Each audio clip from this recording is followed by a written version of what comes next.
Thank you, Mr. Speaker. I lay before this Honourable House the Bermuda Housing Trust audited financial statements for the fiscal year ending March 2021. Mr. Speaker, just like many other organizations in Bermuda, the financial year 2020-21 proved to be a challenging year for the Bermuda Housing Trust, due almost entirely to the COVID-19 pandemic. COVID-19 and its very necessary protocols have had an impact on practically every level of operation and on all fronts. Notwithstanding these challenges, I'm pleased to report that the Trust maintained its commitment to its mission to provide quality and affordable rental accommodation for Bermuda's independent seniors and to create a sense of community that enhances the quality of their lives.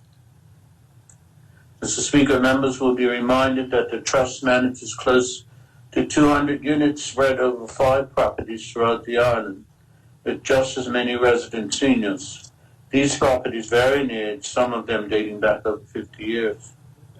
As maintenance has been an issue, compounded in part by COVID and all it has wrought in terms of supply and the availability of labor to undertake the work. Thankfully, we do have a dedicated pool of contractors that we're able to call upon. Nevertheless, like us, they too have had to navigate around how and when they could work. It has not been easy, and some work of a non-essential nature had to be deferred. We have this year begun to catch up. Mr. Speaker, seniors and vulnerable persons are our priority. COVID protocols had to be followed and will continue to be followed for so long as necessary and required. Office hours are restricted and access controlled to ensure safety. It has made the job harder but not impossible. Many thanks must be given to the staff, 1 full-time administrator and 2 part-timers, and trustees who stepped up to do what needed to be done. For instance, effort and extra time are required to meet the demands of our annual audit, the result of which is tabled in the legislature today. Mr. Speaker, colleagues will note it is once again a clean audit, and once again one of which the Trust and the government is justifiably proud. A couple of highlights worth noting are: the Trust continues to see to it that expenses do not exceed revenue.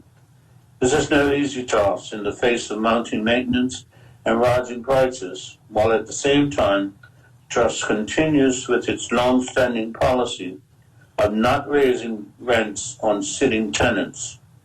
This policy has been in place now for well over 10 years. Nevertheless, maintenance costs can reasonably be expected to increase and to continue to increase this year and in the years ahead. Fundraising is a potential solution, but as can be seen from the audited statements, fundraising was a challenge this past year and donations halved. The Trust will continue its efforts. A loan which funded the construction of Dr. Camp Park continues to be paid down from the original amount of $12.5 million in 2006 to just over $4 million today. Any year-end surpluses are held in reserve, not just for payment on rent, but for unforeseen and extraordinary maintenance that do arise and have arisen from time to time with an aging infrastructure. Mr. Speaker, trustees also believe it important to continue to 1, build up a reserve, and 2, pay down on this loan as quickly as possible to put the Trust in a stronger position to fund and to raise funds for future development. There's no question that seniors could benefit from additional units, as the Trust now has a waiting list of applicants that exceeds 100 persons. Mr. Speaker, the financial year 2020-2021 saw the completion of the construction of 2 additional rental units at Ferguson Park, Hillsides and Davids. It was funded by the Trust with the aid of donations. The Ministry of Public Works provided oversight of the project through the Bermuda Housing Corporation. Thanks must also be given to the public officers at the Ministry who have been instrumental in assisting with some of the challenges the Trust has encountered throughout the year. Mr. Speaker, I would also like to express gratitude to Belco for their charitable donation that assisted with the revamping of lighting and fencing at some of our properties. We believe that these partnerships with government and with private businesses are to any future success the Trust is to enjoy in fulfilling its mission in these challenging times.